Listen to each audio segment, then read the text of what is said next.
जी नमस्कार दोस्तों। मैं आज बात करूंगा आपकी आरंडी की खेती।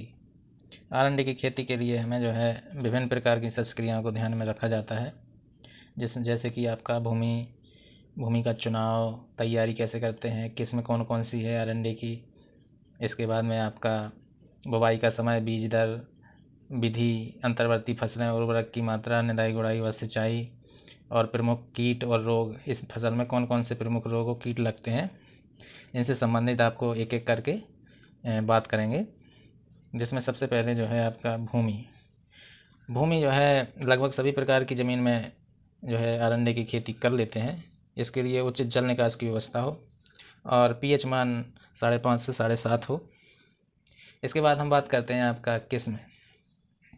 किस्म जो है अरंडी की फसल की किस्म, जिसमें आपका ज्वाला है, ज्योति है, क्रांति है, किरण है, हरिता है, आपकी समीकरण है, डी श्रेणी आपका 177 है, डी श्रेणी 32 है। ये जो है आपकी किस्में हैं, जिसमें आपकी RH1, PCH1 ये भी जो है बढ़िया किस्में हैं इसमें। इसके बाद हम बात करते हैं बुवाई का समय और बीज दर। कब इसकी बुवाई की जाती है?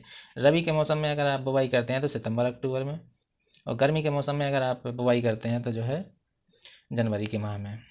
बीज उपचार इसका जो है 2 ग्राम कार्बेंडाजिम प्रति किलो बीज के हिसाब से उपचारित करते हैं, या फिर ट्राइकोडर्मा विरिडी फफूंदनाशक है 10 ग्राम प्रति किलोग्राम बीज के हिसाब से उपचारित करते हैं। इसके बाद में जो है इसमें बीज दर कितना लगता है? बीज दर जो है इसमें 10 से 15 किलोग्राम 1 हेक्टेयर ज़मीन के लिए बीज पर्याप्त माना जाता है।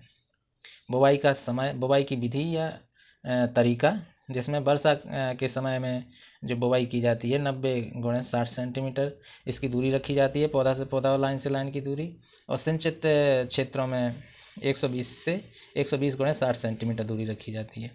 बुवाई से पहले 24 से 48 घंटे तक बीजों को भिगो कर रखा जाता है ताकि इसका अंकुरण अच्छे से हो पाए। इसके पहले बीजों को 3 घंटा तक 1% सोडियम क्लोराइड में भिगो कर रखा जाता है।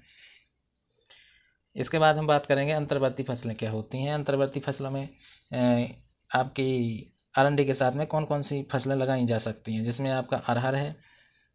अरंडी के साथ में अरहर, 1 लाइन अरहर की, 1 लाइन अरंडी की। इसी तरह से लोबिया 1:2 रेशो में, उड़द 1:2 रेशो में, मूंग 1:2 रेशो में, ग्वारफली 1:1 रेशो में, मूंगफली 1:5 to 7 रेशो में, हल्दी या अदरक 1:5, सोयाबीन 4:1, कुल्थी 1:6 या 8 कतार में जो है अनुपात के अनुसार लगाई जाती हैं। अगली जो शस्त्र क्रिया का मुख्य प्रबंधन होता है उर्वरक कितनी मात्रा में दें? उर्वरक के लिए जो है urea 235.3 kilogram, DAP 65.2 kilogram, muriate of potash 50 kilogram प्रति हेक्टेयर ज़मीन में दिया जाता है।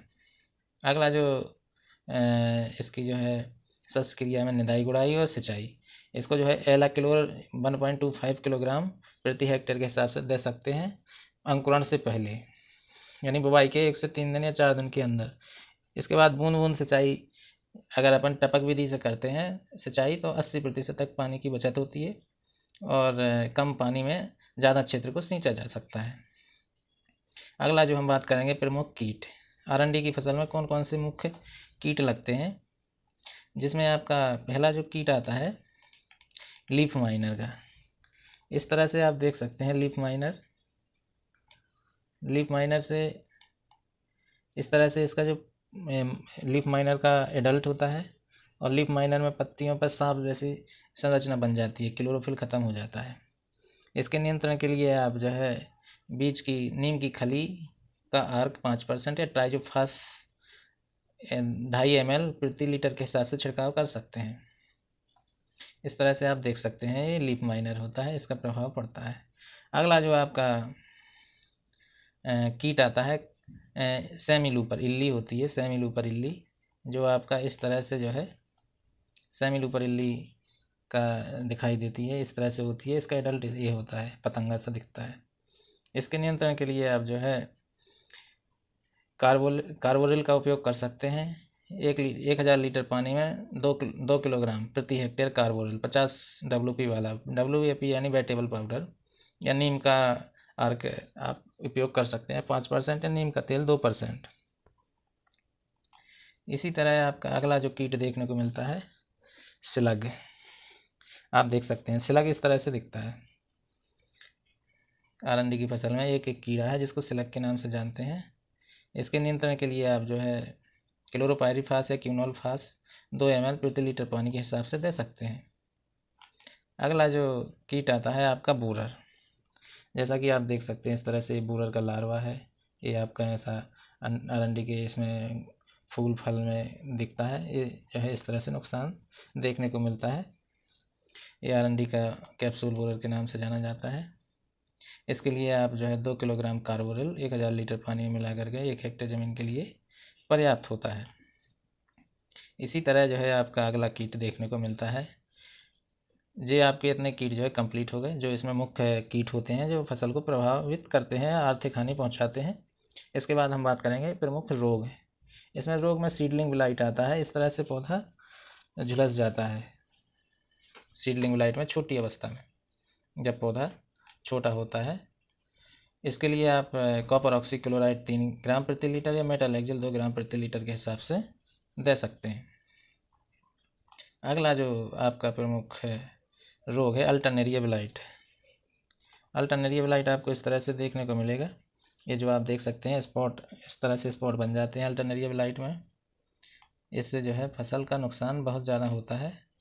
इसके नियंत्रण के लिए आप जो है ये मैनकोजेब 2.5 ग्राम प्रति लीटर के हिसाब से स्प्रे कर सकते हैं, जिससे अल्टरनेरिया ब्लाइट की समस्या ठीक हो जाती है। अगला जो रोग आता है Cercospora leaf spot. Cercospora leaf spot में आप इस तरह से देख सकते हैं, ये जो है सर्कोस्पोरा लीफ स्पॉट है। ये जो वेंस होती हैं पत्ती की, इसके किनारे किनारों में इसका इन्फेक्शन देखने को मिलता है। ये छोटे छोटे होते हैं, बाद में एक साथ मिल जाते हैं। सर्कोस्पोरा लीफ स्पॉट के लक्षण होते हैं। इसके नियंत्रण के लिए आप जो है 2.5 ग्राम प्रति लीटर के हिसाब से मैनकोजेब का छिड़काव कर देते हैं, जिससे ये समस्या आपकी ठीक हो जाती है।